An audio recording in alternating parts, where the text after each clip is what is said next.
yàgg ba léegi maa ngi yëngatu ci ay métis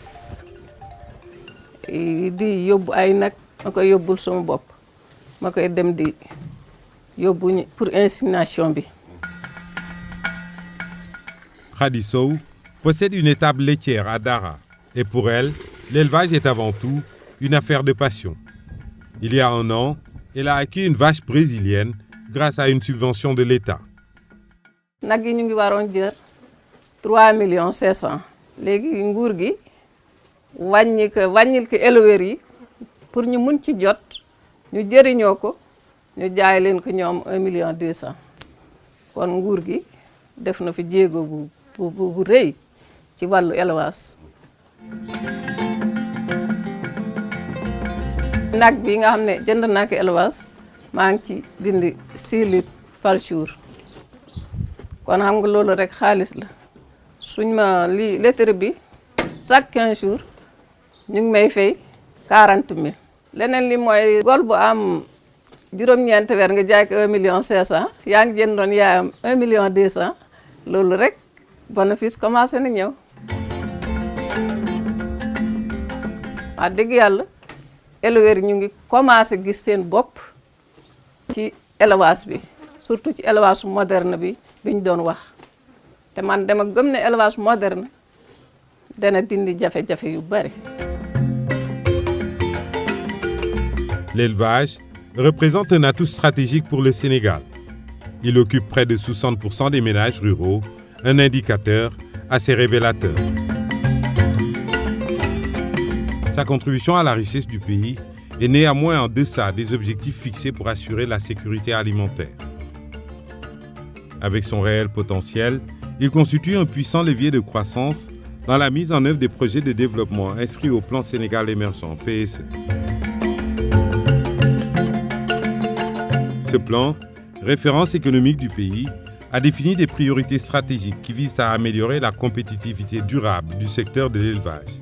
Objectif, réaliser la sécurité alimentaire, améliorer les revenus, préserver les ressources naturelles afin de relancer des filières de production et des industries animales par approche intégrée devant favoriser le développement de chaînes de valeur. Le secteur offre ainsi de grandes opportunités en termes de revenus, d'emploi et de renforcement de la résilience face aux différents chocs et crises. Mieux, parmi les branches d'activité de l'agriculture, celles touchant à l'élevage ont l'incidence la plus importante sur la réduction de la pauvreté notamment. Son poids de 4,3% dans la formation du produit intérieur brut sénégalais reste donc en deçà de ses atouts. D'autant que la place de l'élevage en milieu rural est encore plus déterminante. Pour marquer sa volonté d'accompagner les acteurs de l'élevage, le chef de l'État a institué le 17 février 2014 la Journée nationale de l'élevage, JNE, à célébrer sur toute l'étendue du territoire national. Ce qui place le secteur au cœur du calendrier républicain. Par ailleurs, la lettre de développement du sous-secteur combine la productivité, la sécurité alimentaire et la lutte contre la pauvreté pour impulser une nouvelle dynamique moyennant un processus de modernisation jugé indispensable. De ce fait, de nouvelles races sont introduites avec 1077 vaches en 2017 ayant une capacité de 25 litres de lait par jour. Des fermes industrielles sont lancées ou en voie de l'être et l'insémination artificielle ainsi que la vaccination bovine sont enclenchées à une très vaste échelle. L'objectif, renforcer la production de viande et réduire une facture laitière de 60 milliards de francs CFA par an qui pèse sur nos importations. Le secteur monte en puissance si l'on observe ses performances, réelles quoique timides, en matière de production de viande et de lait. Il fait face à des contraintes dont la principale et sans doute la plus déterminante reste la faible valorisation des ressources pastorales découlant des faibles capacités techniques d'organisation des filières. À cela s'ajoute bien sûr l'absence de mise en marché des produits, les difficultés de collecte, de transformation et de conservation des produits animaux. Pour corriger ces dysfonctionnements, les pouvoirs publics ont conçu un plan national de développement de l'élevage, PNDE, qui sert de plateforme à la mise en œuvre de la loi d'orientation agro-silvopastorale.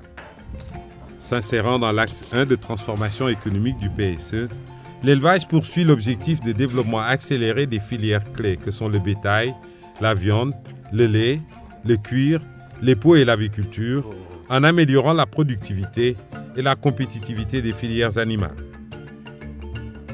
Chaque année, le Sénégal importe plus de 300 000 têtes de moutons pour la fête de la Tabaski. Avec le programme d'autosuffisance en moutons, le Sénégal s'est résolument engagé à sortir de cette situation de dépendance. Le pays en a largement les moyens et le potentiel, surtout avec le fort engouement noté au niveau des acteurs qui s'investissent de plus en plus dans l'élevage, devenu une activité très rentable. L'atteinte de cet objectif serait très profitable au secteur et à l'économie nationale. Les 3 races reconnues au Sénégal, c'est le Djalonké, le Touaber et le Peul-Peul. Donc c'est des petites races qui ne peuvent pas produire beaucoup de viande. Donc il y a une nécessité d'améliorer ces petites races-là. Et on ne peut l'améliorer que pour le moment avec le ladoum qui est adapté à toutes les régions du Sénégal. L'État a décidé d'acheter chaque année 1000 géniteurs ladoum et de les introduire dans le cheptel local en vue de les améliorer au bout de 5 ans. Le secteur a ainsi bénéficié de réalisations majeures, avec la consolidation de la protection sanitaire et de la santé animale, le renforcement de la résilience éleveur avec les programmes de mise en place d'aliments de bétail, le renforcement des infrastructures et équipements de transformation et de commercialisation des produits animaux, avec notamment les marchés à bétail à vocation sous-régionale des Djiguinoun, Birkilane, Sewekhaï et Tchilé-Boubacar. Et enfin, l'installation de mini-laiteries, de centres de collecte de lait et d'infrastructures d'abattage. Dans la foulée, le ranch de Doli reprend des couleurs avec un mur de 129 km, ceinturant ses 87 000 hectares de couvert végétal pour soustraire cette merveille de la nature des affres des feux de brousse récurrents. Coût de l'opération, 6,5 milliards de francs CFA. Le sous-secteur de l'aviculture industrielle connaît un essor. Ce regain du secteur, perceptible depuis 2005, découle d'une mesure forte prise par les autorités publiques de restreindre les importations pour encourager et soutenir la consommation des productions locales. À l'image des abattoirs de Mbour, une mise aux normes est en cours de manière progressive pour une offre de viande de qualité afin de décourager les abattages clandestins et les pratiques néfastes qui ternissent l'image d'un sous-secteur ultra sensible.